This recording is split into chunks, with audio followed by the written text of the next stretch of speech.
गेल्या काही वर्षापूर्वी वंचित बहुजन आघाडीची स्थापना झाली तेव्हा बाळासाहेब आंबेडकरांनी एक शब्द दिला होता, या ठिकाणच्या वंचित घटकाला मला सत्तेत बसवायचं आणि त्यासाठी मी हा पक्ष स्थापन केलेला आहे. बाळासाहेब आंबेडकर यांना माहीत होतं राजकारण एका दिवसात बदलत नाही किंवा राजकारण एका दिवसात घडू शकत नाही. त्यासाठी खूप लंबी शर्यत असते, खूप लंबा असा प्रवास असतो आणि त्या पार्श्वभूमीवरती ते नेहमी सांगत देखील आलेले आहेत. ही लढाई लहान नाही किंवा ही लढाई छोटी नाही, ही लढाई खूप मोठी आहे. गेल्या अनेक वर्षापासून या ठिकाणी असणाऱ्या प्रस्थापितांना आपल्याला लढा द्यायचा आहे आणि त्यासोबत आपले लोक त्या ठिकाणी सत्तेमध्ये बसवायचे. त्यामध्ये स्पेसिफिक आंबेडकरीच नाही तर त्या ठिकाणी येतात सर्व विचाराचे, सर्व धर्मांचे लोक जे डॉक्टर बाबासाहेब आंबेडकरांच्या विचारांवरती चालतात.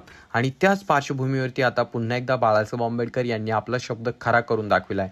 एका महानगरपालिकेमध्ये त्यांनी थेट वंचित बहुजन आघाडीचा उपमहापौर बसविलेला आहे. नेमकं कोणत्या महानगरपालिकेमध्ये वंचित बहुजन आघाडीचा उपमहापौर बसलाय, संपूर्ण माहिती आपण जाणून घेणार आहोत. परंतु तत्पूर्वी तुम्हा सर्वांना विनंती असेल, आपल्या चॅनलवरती तुम्ही जर नवीन असाल तर चॅनलला नक्कीच सबस्क्राईब करा.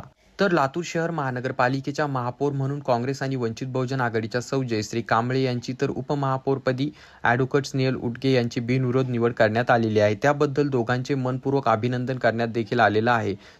आणि तुम्हाला सांगू इच्छितो, पुन्हा एकदा बाळासाहेब आंबेडकर यांनी आपला शब्द पूर्ण केला आणि त्या ठिकाणी लातूर महानगरपालिकेमध्ये जे आहे थेट वंचित बहुजन आघाडीचा महापौर त्या ठिकाणी बसविलेला आहे. तरी तुम्हाला याबाबत काय वाटतं खाली कॉमेंट करून सांगा. चॅनलवरती नवीन असाल तर चॅनलला नक्कीच सबस्क्राईब करा.